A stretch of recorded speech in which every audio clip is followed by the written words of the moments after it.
That day, I spent hours carefully reading the police file. By the end, I realized I had thought it was more useful than it was. It was surprisingly thin, not because the police were bad at their job, but because the main person, Luo Jixin, had said almost nothing. The file noted a very long 36-hour questioning where, even with endless questions, his only answer was basically 3 words, "I don't know." The police had also pressured his wife, Bai Zhuqiang, using tactics that were almost illegal, but she was strong, stopping them by saying their questioning was against the law. The most useful part of the file was a report about the search of Luo Jixin's home after the crime. It showed several strange things. First, after bringing his brother back from the South Pacific, Luo Jixin and Luo Zhiqian had shared a room. Because of their strong brotherly bond and being apart for decades, this wasn't surprising. But the report mentioned a strange object found in their room. Since Luo Jixin refused to talk and Luo Zhiqian was dead, no one knew who owned it or what it was for.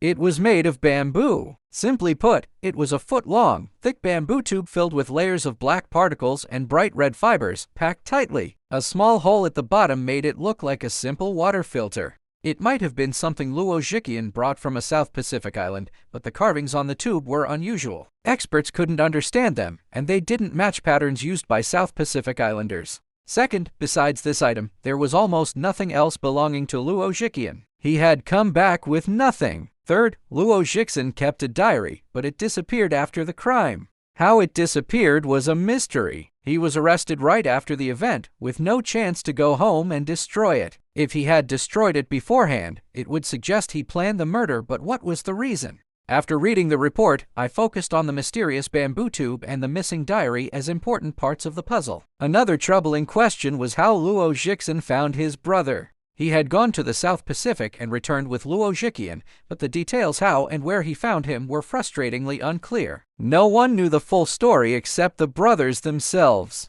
The only clue was a statement from a yacht rental owner who had rented a fast boat to Luo Jixin. Days later, he returned with his brother. At the time, people cared more about the happy reunion, not how it happened. I was sure this was another key piece of information. After a full day of study, these were my findings. I wasn't discouraged, I had time, and as I had hoped, I had found new leads. That evening, after dinner with Bai Su, I told her a decision I had been thinking about. I need to go out there. She looked down. Where to?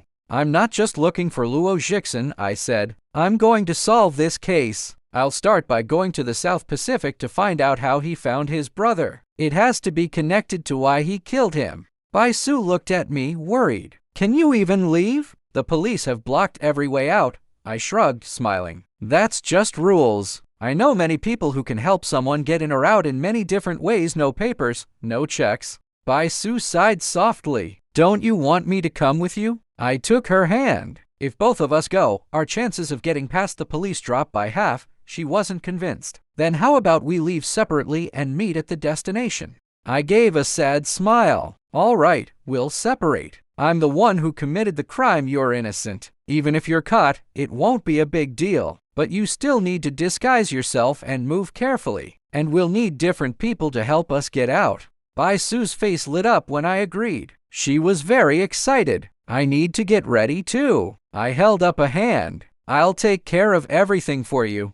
The first step was to find 2 different contacts to help us leave the country. But that step immediately hit a wall. I called my usual contacts, people who could smuggle someone out. Their answers were almost the same. Mr. Wei, you're too hot right now. Too dangerous to touch. The police have warned us we can't help you. Please understand. After 7 or 8 rejections like that, I was furious. Not at them, their fear of police warnings was normal. My anger was at Jack. This had to be his doing. I was almost without hope, but I made one last call to a man nicknamed 19th Floor. His name came from the idea that hell has 18 levels, and he was even deeper. Or maybe he could make hell at a 19th level. Either way, he was the kind of person who could get anything done. I wasn't close to him, we had only met twice. It took several calls to find him. When I said my name, he was quiet for a moment. Then he said, "It's you, Mr. Wei. Every police officer in the world is looking for you." I forced a sad smile. Yeah, I'm getting that feeling. That's why I need to get out of here. Can you arrange it? Name your price, I'll pay anything. 19th Floor quickly cut in. We're on the same side. No talk of payment. His claim that we were on the same side almost made me laugh and cry. I'm aiming for heaven, not the 19th level of hell with him, but in my situation, I kept quiet and didn't argue. Can you make it happen? I asked. You're too hot, he started. I cut him off, frustrated. I know that already. No need to remind me. Can you help me or not? Just say it. I prepared for another rejection after my sharp words. But his answer surprised me. I think I can, but it will take a special method. You know how closely the police are watching you. Even big ships are checking fingerprints to make sure no one is sneaking out as someone else.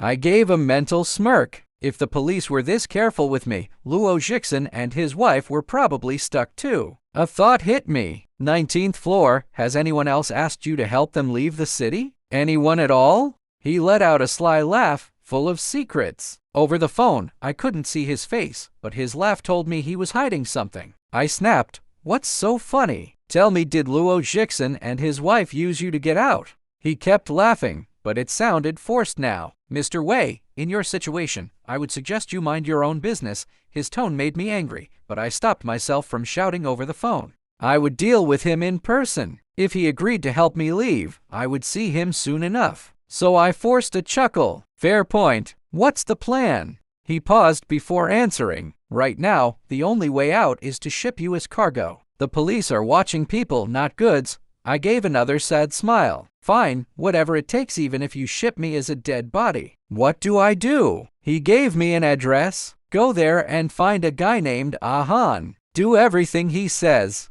And you? I asked. We're not meeting? He laughed again, cunningly. Us? Why do we need to meet? Fine, no meeting, I said. But you need to. He cut me off. Enough. We've talked too long. Do what I said.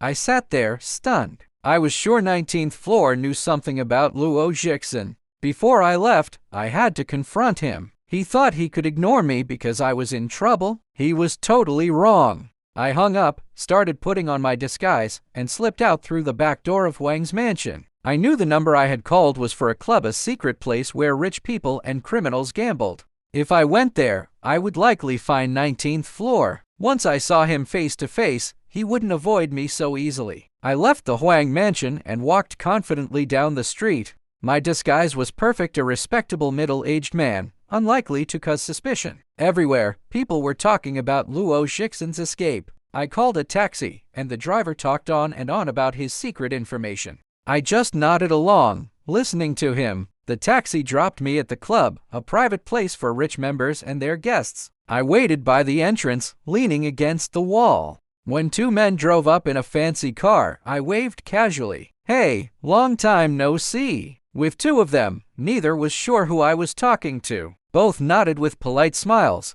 and I slipped inside with them as if I belonged. Once inside, I was in a familiar place. I had been here a few times before. I knew 19th floor loved roulette, so I went straight to the roulette room. I didn't need to see him to know he was there. His loud shouting gave him away. He was yelling, a clear sign he was winning. Caught up in his excitement, he didn't notice anything around him. He didn't even see me until I put a heavy hand on his shoulder. He spun around, staring angrily, clearly not recognizing me. I leaned in close and whispered, "It's way silly. Unless you want trouble, come with me." He froze, then let out a dramatic cry, as if I had hurt him badly. "Follow you? I'm winning a lot. Let me bet 3 more times." I shook my head. "No, 2 times. 1. He begged. I kept shaking my head. "No way. Keep delaying, and you'll really end up in the 19th level of hell." He sighed and stood up.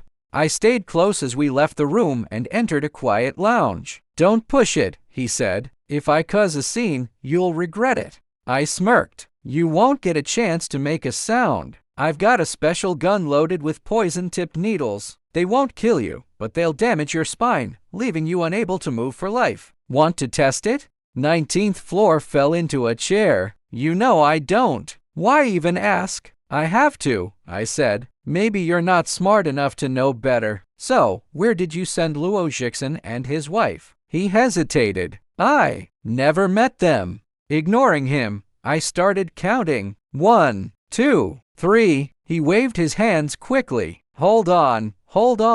How far are you counting?" I gave him a cold stare. How far do you think? He spread his hands. This is a bad move, Wei. I'm the only one who can get you out of here, and you're threatening the one guy who can help you. I leaned in, speaking softly. Tell me where Luo Jixin and his wife are. You've got 10 seconds.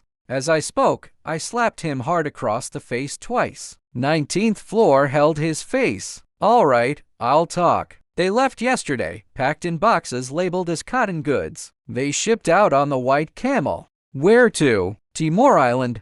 I took a deep breath. Timor Island in the South Pacific was where I wanted to go. From there, you could reach many other islands. But a new question bothered me. Why were they going back to the South Pacific? I stood. Fine. Now I'll find your contact. You'd better make sure I get out safely, or you'll regret it. Remember that. I turned and left without another word. Outside the club, I found the man 19th floor had mentioned. At the address, a thin guy introduced himself as a Han and said he would arrange everything. He led me to a warehouse near the docks. There, he whispered with a few others, then handed me a small wooden box. Food and water are inside. You'll be packed in one of these. He pointed to a larger crate, marked fragile, handle with care, and an arrow saying this side up. It was meant for porcelain. The crate was barely a meter wide, long, and high. I wouldn't run out of air. The rough wood had gaps for air, but I would have to sit cramped the whole time, which would be very uncomfortable. I shook my head. No other way?